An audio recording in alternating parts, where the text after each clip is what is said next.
But before we get back to the main event, there's time to catch your breath with another brief Star Trek sidebar. For those of you who want to live the dream, then the final front room is just for you.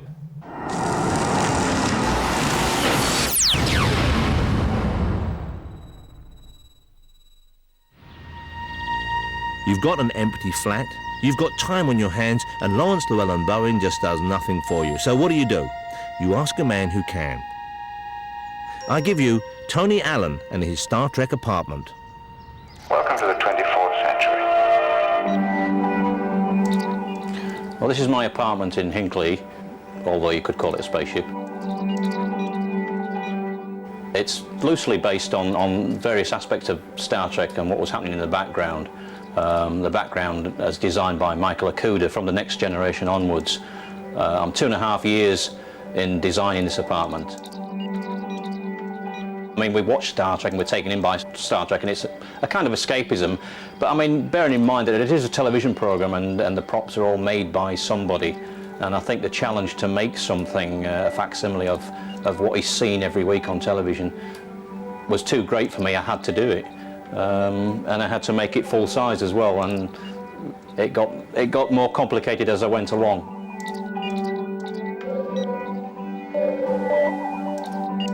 Well, it all started when I made this console. It was a bit of a challenge. The transporter room is the focal point of the Starship Enterprise, and I thought, well, that's the thing I'll try and make.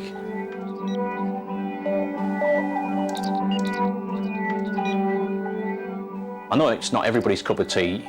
A lot of people must like that kind of style because a lot of people watch it, and I know they watch it for some form of escapism, but I believe that what goes on in the background is also very important as well.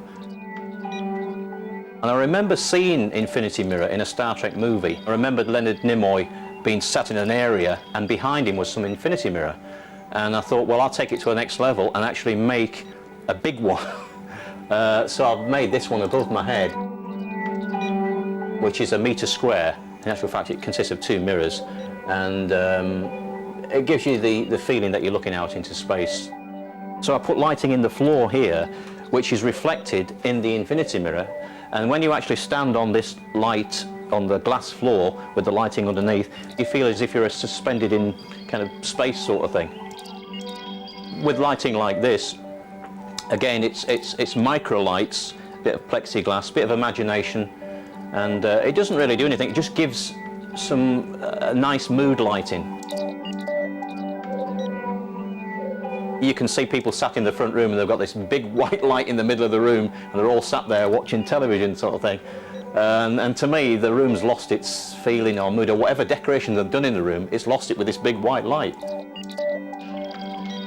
I saw this Borg that was put into the brig, and their brig was mainly made up of white lights. I dare say because of television it had to look quite foreboding, but I couldn't do with the white lights, so I made a similar brig but only with the blue lighting and more friendly,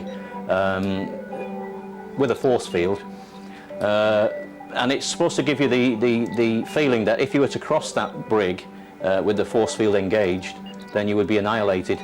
If you're a bad person. I haven't been annihilated because I know how the controls work. I find, and this is no disrespect to any of the DIY programs, that they tend to pull, and very well, they pull on established ideas, established themes, Moroccan or Italian or Egyptian, and they're very good at it. I'm not going to say that I think there's a market. I think there are people who would like to live in this environment. There'd be a lot of people who would like to live in a place like this.